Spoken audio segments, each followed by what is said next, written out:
Video എടുത്ത് നോക്കിയാ നീ നോക്കതാ ഇങ്ങോട്ട് നോക്ക്. തിരിയുന്നുണ്ട് ഇങ്ങനെ.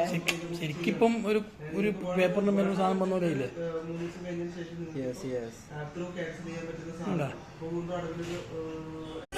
പെണ്ണിന്റെ കൽവിൽ കുതിരത്തോളിക്ക്